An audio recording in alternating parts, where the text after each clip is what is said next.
ವಜ್ರಾಯುಧದ ರೀತಿ ಇರ್ತಕ್ಕಂತಹ ಬ್ರಹ್ಮಾಸ್ತ್ರವನ್ನು ಯಾವ ರೀತಿ ನಾವು ಚಲಾಯಿಸ್ತಾ ಇದ್ದೀವಿ, ನಮ್ಮ ಆತ್ಮಗಳನ್ನು ನಾವು ಒಂದ್ಸಾರಿ ಆತ್ಮವಿಮರ್ಶೆಗೆ ಒಡ್ಕೊಂಡ್ರೆ ಹೌದು ಆ ದಿನ ನಮಗೆ ತುಂಬ ಪ್ರಮುಖವಾಗಿರ್ತಕ್ಕಂತಹ ದಿನ. ಒಂದು ಪ್ರಜಾಪ್ರಭುತ್ವದ ವ್ಯವಸ್ಥೆಯನ್ನು ನಾವು ರಚನೆಗೆ ಮಾಡಬೇಕಾಗಿರ್ತಕ್ಕಂಥವ್ರನ್ನ ಆಯ್ಕೆ ಮಾಡಿ ಕಳಿಸ್ತಾ ಇರ್ತಕ್ಕಂತಹ ದಿನ. ಎಲ್ರಿಗೂ ಕೂಡ ಒಂದೇ ಓಟ್ ಕೊಟ್ಟಿದ್ದಾರೆ. ಅದು ಗಂಡು ಹೆಣ್ಣಿರ್ಬೋದು, ಯಾವುದೇ ಜಾತಿ ಧರ್ಮ ವರ್ಗ ವರ್ಣ ಯಾವುದನ್ನ ಇರಲಿ, ಒಂದು ಓಟು ಒಂದು ಮೌಲ್ಯ. ಆ ಓಟ್ ಹಾಕಿರ್ತಕ್ಕಂಥವ್ರು ಅದು ಪ್ರಧಾನಮಂತ್ರಿಗಳಿರ್ಬೋದು, ಸಾಮಾನ್ಯ ಪ್ರಜೆ ಇರ್ಬೋದು, ಎಲ್ರಿಗೂ ಒಂದೇ ಓಟಿನ ಹಕ್ಕನ್ನು ಕೊಟ್ಟಿದ್ದಾರೆ, ಒಂದೇ ಮೌಲ್ಯ ಇದೆ.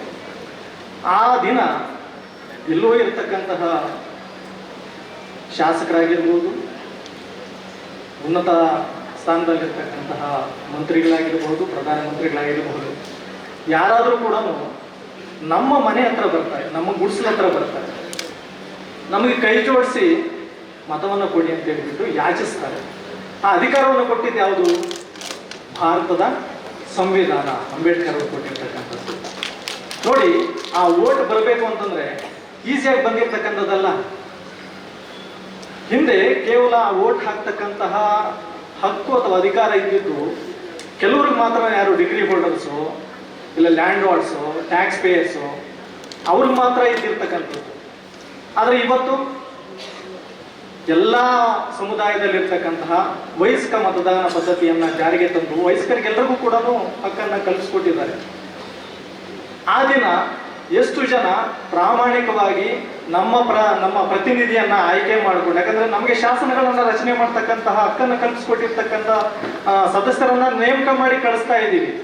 ಎಷ್ಟು ಜನ ಪ್ರಜ್ಞಾಪೂರ್ವಕವಾಗಿ ನಾವು ಹೋಗಿ ಓಟನ್ನು ಚಲಾಯಿಸ್ತಾ ಇದ್ದೀವಿ? ನಿಮ್ಗೆಲ್ಲ ಗೊತ್ತಿದೆ ಅವತ್ತಿನ ಪರಿಸ್ಥಿತಿ ಹೆಂಗಿರ್ತದೆ ಅಂತ ಹೇಳ್ಬಿಟ್ಟು. ಯಾವ್ಯಾವುದಕ್ಕೆಲ್ಲ ಓಟನ್ನ ಚಲಾಯಿಸ್ತಕ್ಕಂಥ ಪರಿಸ್ಥಿತಿ ನಿರ್ಮಾಣ ಆಗಿದೆ ಈಗ. ಹಣಕ್ಕೆ, ಹೆಣ್ಣಕ್ಕೆ, ಜಾತಿಗೆ ಅಲ್ವಾ?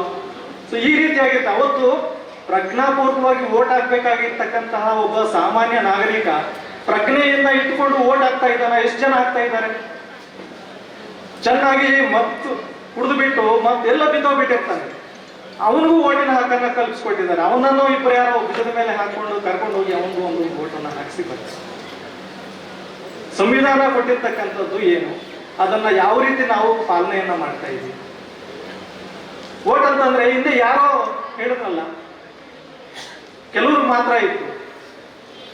ಸೊ ಅದನ್ನು ಅಂಬೇಡ್ಕರ್ ಹೇಳ್ತಾರೆ. ಓಟು ಅಂತಂದ್ರೆ ಏನು ಅಂತಂದ್ರೆ, ಓಟೆಂದರೆ ಗರಿಗರಿಯ ನೋಟು ಅಲ್ಲವೋ, ಓಟೆಂದರೆ ಚೀಪು ಲಿಕ್ಕರ್ ಬಾಟಲ್ ಅಲ್ಲವೋ, ಓಟೆಂದರೆ ಬಿರಿಯಾನಿ ಪಾಕೆಟ್ ಅಲ್ಲವೋ, ಓಟೆಂದರೆ ಕಂಪ್ಯೂಟರ್ ಬಟನ್ ಅಲ್ಲವೋ, ಓಟೆಂದರೆ ನೀ ಹೆತ್ತ ಮಗುವಿನಂತೆಯೋ, ಓಟೆಂದರೆ ನಿನ್ನ ಹೆತ್ತ ತಾಯಿಯಂತೆಯೋ, ಅದ ಮಾರಿಕೊಂಡು ತಲೆ ಹಿಡುಕ ಆಗಬೇಡವೋ, ಓಟೆಂದರೆ ಗರಿಗರಿಯ ನೋಟು ಅಲ್ಲವೋ, ಓಟೆಂದರೆ ಚೀಪು ಲಿಕ್ಕರ್ ಬಾಟಲ್ ಅಲ್ಲವೋ. ಇದು ನಾವು ಪ್ರಾಮಾಣಿಕವಾಗಿ ಸ್ವಸ್ಥ ಮನಸ್ಸಿನಿಂದ ನಮ್ಮ ಪ್ರತಿನಿಧಿಯನ್ನ ಆಯ್ಕೆ ಮಾಡಿದ್ರೆ ನಾವು ಅಂಬೇಡ್ಕರ್ಗೆ ಕೊಡ್ತಕ್ಕಂತಹ ಗೌರವ.